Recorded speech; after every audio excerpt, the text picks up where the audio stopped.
একটু একটু ভেতরে টেনশন আছে, তো সেটাকে ছাপিয়ে আনন্দটা বেশি।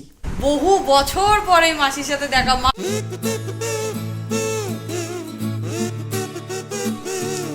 তাই এই বেশ কদিনে আমাদের কিন্তু ফ্ল্যাটের প্রোগ্রেস কিছুটা হয়েছে, তাই না বল? অফিসিয়াল কাজকর্ম অনেকটাই এগিয়ে গেছে। 1%। হ্যাঁ, ওই আর কি। তো যাই হোক, মানে বেশ অনেকটাই গো এগিয়ে গেছে, মানে যেখানে যেগুলো যা যা অ্যাপ্লাই করার সেখানে সেগুলো করে ফেলেছি। আর ওইদিকে আমাদের ফ্ল্যাটের ঢালাই তো হয়েই গেছে। আর মানে যেটাকে বলে ওয়াল গাঁথনি, সেটা এখনো হয়নি, কারণ একটা ইন্সপেকশন হবে, তারপরে ওসব হবে। তো মোটামুটি টুকটুক করে এগোচ্ছে এখন ওইদিকে। তো একটু তো ফিলিংসটা বল, কেমন লাগছে? ফিলিংস কিছু নেই, সবকিছু ঠিকঠাক করে এইদিকে তাকিয়ে সবকিছু ঠিকঠাক হবে, তারপর তো এখন কি ফিলিংস? আরে যাই হোক, 1% যে এগিয়েছিস তার ফিলিং, সেই ফিলিং এখন কিছুই নেই। আমার বেশ ভালোই লাগছে গো। তো আমি অল্পতে খুশি হই। তো এই যে একটুখানি কাজ এগিয়েছে, এটাতেই আমি খুশি। আমি জানি আমি পজিটিভ থাকতে পছন্দ করি, তো সেই দিক থেকে বলতে গেলে আমি জানি কাজটা হবে, ফাইনালি কাজটা ঠিকঠাক মতোই হবে। তো একটু একটু ভেতরে টেনশন আছে, তো সেটাকে ছাপিয়ে আনন্দটা বেশি। তো এই হচ্ছে ব্যাপার। এই বেশ কদিনে আমাদের কিন্তু ফ্ল্যাটের প্রোগ্রেস কিছুটা হয়েছে, তাই না বল? অফিসিয়াল কাজকর্ম অনেকটাই এগিয়ে গেছে। 1%। হ্যাঁ, ওই আর কি। তো যাই হোক, মানে বেশ অনেকটাই গো এগিয়ে গেছে, মানে যেখানে যেগুলো যা যা অ্যাপ্লাই করার সেখানে সেগুলো করে ফেলেছি। আর ওইদিকে আমাদের ফ্ল্যাটের ঢালাই তো হয়েই গেছে। আর মানে যেটাকে বলে ওয়াল গাঁথনি, সেটা এখনো হয়নি, কারণ একটা ইন্সপেকশন হবে, তারপরে ওসব হবে। তো মোটামুটি টুকটুক করে এগোচ্ছে এখন ওইদিকে। তো একটু তো ফিলিংসটা বল, কেমন লাগছে? ফিলিংস কিছু নেই, সবকিছু ঠিকঠাক করে এইদিকে তাকিয়ে সবকিছু ঠিকঠাক হবে, তারপর তো এখন কি ফিলিংস? আরে যাই হোক, 1% যে এগিয়েছিস তার ফিলিং, সেই ফিলিং এখন কিছুই নেই। আমার বেশ ভালোই লাগছে গো। তো আমি অল্পতে খুশি হই। তো এই যে একটুখানি কাজ এগিয়েছে, এটাতেই আমি খুশি। আমি জানি আমি পজিটিভ থাকতে পছন্দ করি, তো সেই দিক থেকে বলতে গেলে আমি জানি কাজটা হবে, ফাইনালি কাজটা ঠিকঠাক মতোই হবে। তো একটু একটু ভেতরে টেনশন আছে, তো সেটাকে ছাপিয়ে আনন্দটা বেশি। এদিকে ভাত আর ডাল বসে গেছে, এদিকে হবে ঝিঙে আলু পোস্ত। সকালে আপাতত ওর অফিস বেরোনোর মধ্যে এইটুকুই করে দিই, দেখা যাক ও বেরোনোর পর আর কি করি। কিন্তু আমার চিন্তা হয়ে গেল এখন লোডশেডিং, পোস্তটা বাটবো কি করে, মিক্সিতে এখন চালাতে পারবো না। কি নিয়ে যাওয়ার কথা ছিল লাঞ্চে? ডাল আর পোস্ত, সেখানে নিচ্ছে ডাল আর আলু ভাজা। কিছু করার নেই, লোডশেডিং, পোস্তটা বাটা হলো না, এখনো আসেনি কারেন্ট। 10টা বাজে, 1 ঘন্টা হয়ে গেল। মানে কি যে যাতা এখন চলে না, প্রত্যেক বছরই পুজোর আগেই লোডশেডিং এর সমস্যা। স্যারও রেডি, এদিকে মাথায় রুমাল বেঁধে একেবারে বেরোনোর জন্য তৈরি। যা যা গাছটা ভাবছি কাট, এটা কারেন্টটা নিয়ে। কি অবস্থা! হ্যাঁ, প্রত্যেক বছর পুজোর আগে এই হয়, কিন্তু আমাদের এখানে গাছ কাটা শুরু হয়, মানে গাছের ডালপালা ছাটা শুরু হয়, ব্যাস কারেন্ট অফ করে এইসব কাজকর্ম হয়। টাটা। 10:30 বেজে গেল, এখনো কারেন্ট আসছে না। তো ফোন করলাম লোকাল ইলেকট্রিক সাপ্লাই, বলছে কি সাবস্টেশনে কাজ হচ্ছে, সেই জন্য এখনো টাইম লাগবে। আর যে কত টাইম লাগবে কে জানে। বাজে এখন 11টা, জাস্ট কারেন্টটা এলো, পাক্কা 2 ঘন্টা পরে কারেন্ট এলো, ভাবা যায়? মানে রোজ এখন এরকম হচ্ছে, মানে 1-1.5 ঘন্টা তো মানে লোডশেডিং থাকছে, আজকে তো আবার 2 ঘন্টা।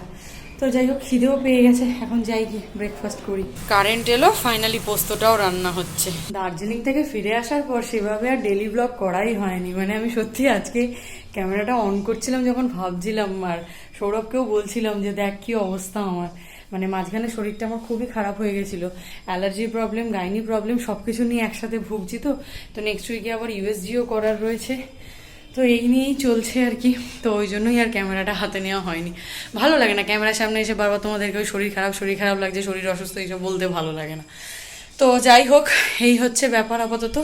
ওদিকে আমার পোস্ত হয়ে গেছে, এখন একটু যাবো ছাদে।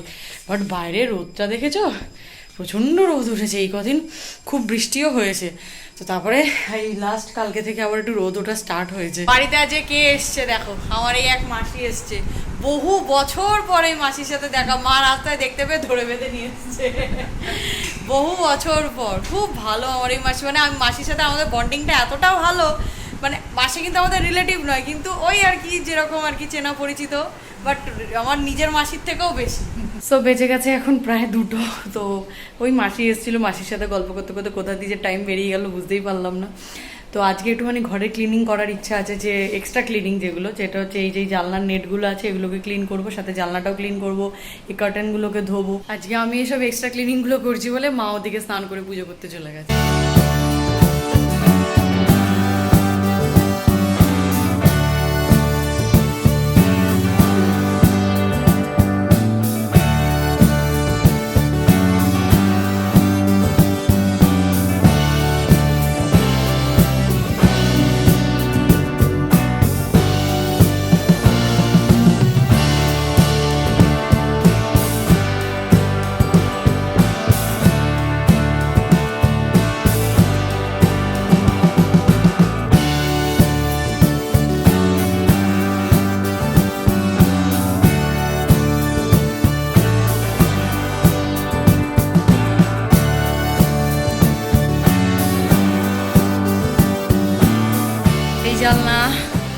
এই জানলা, ঘরের জানলা সব কমপ্লিট। তো এইসব করতে গিয়ে 4টে বেজে গেছে, প্রচণ্ড খিদে পেয়ে গেছে। তো আগে লাঞ্চ করে নিই, তারপরে স্নান টান করবো।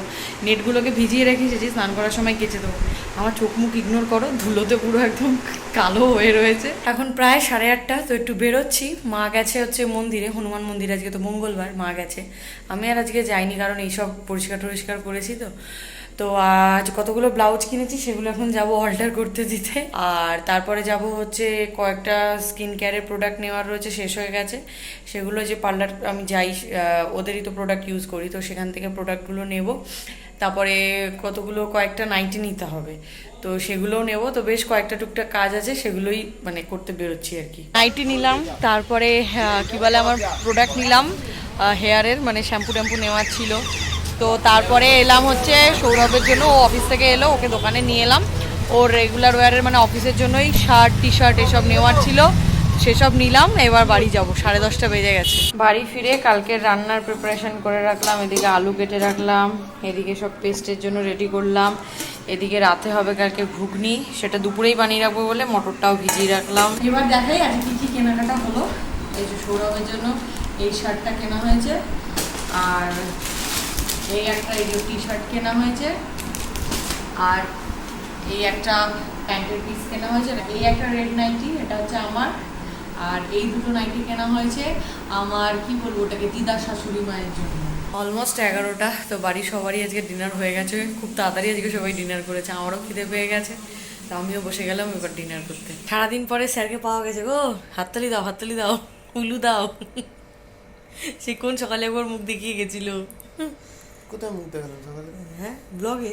কখন? ওই অফিস যাওয়ার আগে দেখেছিলাম। হ্যাঁ, তারপরে আজকে নতুন নতুন জামা হলো, বল কেমন লাগছে? জামাগুলো সাইজ হবে তো? আমি বারবার বলেছিলাম এক্সেল কে, তুই বেশি পাকামি মেরে এক্সেল, ট্রিপল এক্সেল কিনবো এবার। আমি চাই তুই ডাবল এক্সেল হ। ঠিক আছে, থ্যাংক ইউ।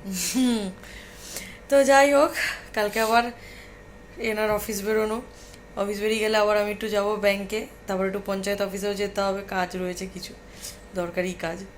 তো কালকেও সকাল সকাল উঠতে হবে, আর ভালো লাগছে না। এই আবার শুক্রবার অবধি যুদ্ধ চলবে। সবে কি হবে, তোকে লক্ষ্মীর ভান্ডারের টাকা দেবে না, পঞ্চায়েত অফিসে গিয়ে আমি একটা লাউ নিয়ে যাবো, ওই যে লম্বা লাউগুলো নিয়ে যাবো, প্রধানজিকে দেবো আমি। ঘুষ? প্রধানজিকে দেবো, একটা লাউ দেবো আমি। আমি পঞ্চায়েত 4 কালকে শুটিং করতে যাব পঞ্চায়েতে, বুঝলি? পঞ্চায়েত 3 বেরিয়েছে, তো আমি 4টা শুটিং। ক্যামেরাম্যান ভাড়া করে নিয়ে যাস? হ্যাঁ, নিয়ে যাবো। ক্যামেরাম্যান কি, আবার ফটোগ্রাফার? ও ফটোগ্রাফার, বাবা। বাবার কি আছে রে? তো যাই হোক, এইসব আমাদের এইসব ছ্যাবলামি চলতেই থাকে। তো শুক্রবার অবধি এখনও যুদ্ধ বাকি, সবে আজকে মঙ্গলবার শেষ হলো, এখনও 3 দিন যুদ্ধ। তো যাই হোক, চলো আমাদের মানে আমাদের নয়, ওর জামা কাপড়গুলো কীরকম হয়েছে জানাবে না, তবু বললাম। তো চলো এই ব্লগটা এখানেই এন্ড করে দিচ্ছি। তো যদি ব্লগটি অবধি দেখে থাকেন, কিছু ভালো লেগে থাকে, then please do like, share and subscribe to our YouTube channel, that is the life of Shani. তোমাদের সাথে দেখা হচ্ছে নেক্সট ব্লগে। ততক্ষণের জন্য tata, good night, stay happy, stay healthy, stay with us, love you all.